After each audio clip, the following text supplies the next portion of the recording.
Hello， 大家好，我係 Suki 啊，今日同大家出沙田咧就睇龍柏山嘅一手現樓單位喎。好，我哋不如咁快出沙就上到嚟田睇下。龍柏山啦。今日睇呢個咧就1062尺嘅單位，我哋先入咗廚房睇睇先。咁廚房露台後邊咧就係工人套房。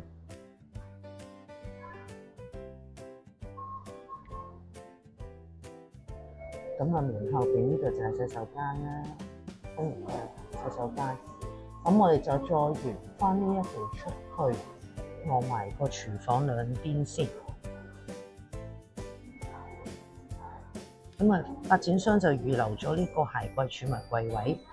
咁啊，先我哋睇埋個客飯廳，沿住呢一個走廊咧，就入去啲房間位置啦。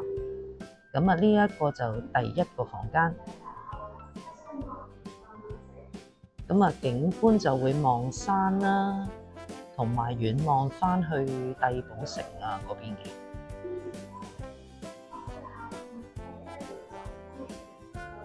咁之後呢一個就客廁。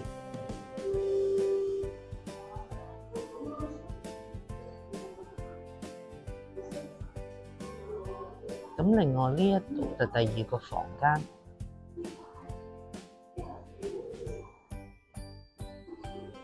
咁啊，景觀就相當開揚同埋相當宜人啦。咁另外呢一隻型號咧，佢就多一個叫做書房位置嘅。咁雖然話書房啦，咁佢都會有個窗喺度，即係唔會話係黑房嗰啲。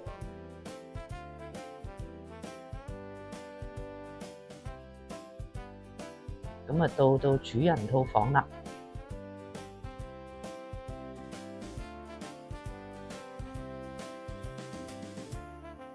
咁啊，發展商亦都會已經做埋呢一個嘅三節門嘅衣櫃。咁啊，望埋主人房呢邊個景先。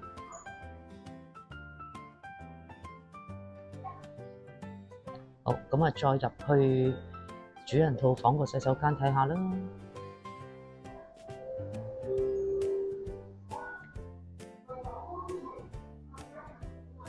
咁啊，沿住呢邊就再出返去睇多次。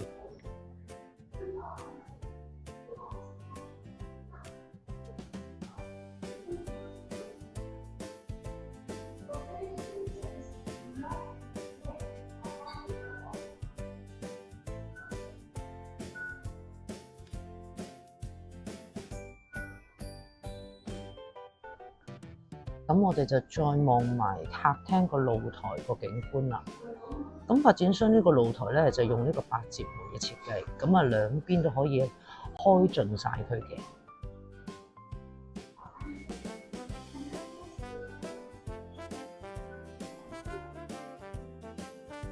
大家睇完我呢個影片介紹，對龍柏山有興趣想去現場睇下嘅咧，可以隨時聯絡我㗎。